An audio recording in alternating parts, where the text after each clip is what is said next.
Set in World War II Germany, a young girl sent to live with a foster family discovers the powerful and transformative power of words in The Book Thief. My name is Liesl Memminger.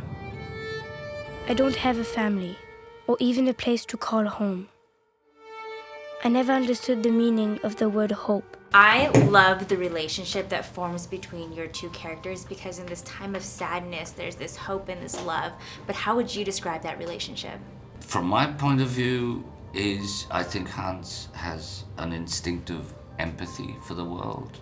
And I think his instincts, his emotional intelligence is on high alert that when Liesl, grief-stricken, illiterate, doesn't know where mum is, got to move in with new foster parents in a bitter winter, he looks out for her. But I'm about to meet the people who would change all that. Come, meet your new parents. Your Majesty. He's sensitive to her plight. From now on, you call me Mama, yeah? And that lazy pig over there, you call him Papa. She just keeps on moving from places to places, and she never got someone to take care of her. She sort of has nothing to live for until he comes, and he's so nice to her, and he's the father that she's never had. Your first book. Are you sure this is yours? It wasn't always mine. And I just love the whole relationship that they have and how he teaches her how to read, and that makes it so special to her. Can't you even read yet? Go on, read one word. What inspired you to become a writer and to ultimately write The Book Thief?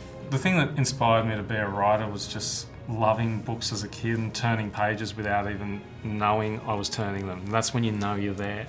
And as for writing The Book Thief, my mum and dad were just great storytellers, and they grew up in that period of history, and they just made it real for me, and they told the stories more than once, which is really important. And so it was like a language I didn't know I had. I'm not such a good reader myself, you know.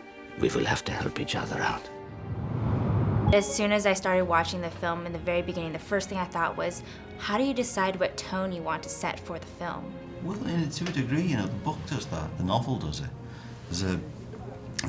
I wouldn't embark on an adaptation if I didn't really love the book and understood the book, hopefully. And so that tone is evident, I think, from the book itself. Yeah, I think it's better. Yeah, I do too. And so it's just a case of me really bringing that to life. I have something very important to tell you, Liesl. Who is he, Papa?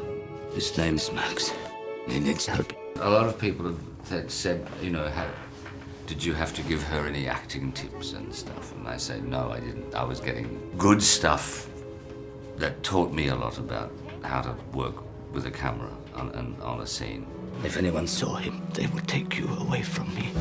And I cannot tell you what they will do to him. But what I hope to instill in her was, you know, that I think acting is being in a state of imaginative play. So we're players, that's what we used to be called. Did anyone see you? Even scenes of great emotional intent or anguish or despair can be approached by the pleasure of playing, you know, rather than grinding yourself into that despair. Right. You know, you're there as the conduit for despair that you have other people will have recognized from their own despair or their own, you know, so she's a lot of fun on set. She likes to, after very tough scenes, she will play and we clown around. All those pages, they're for you to fill.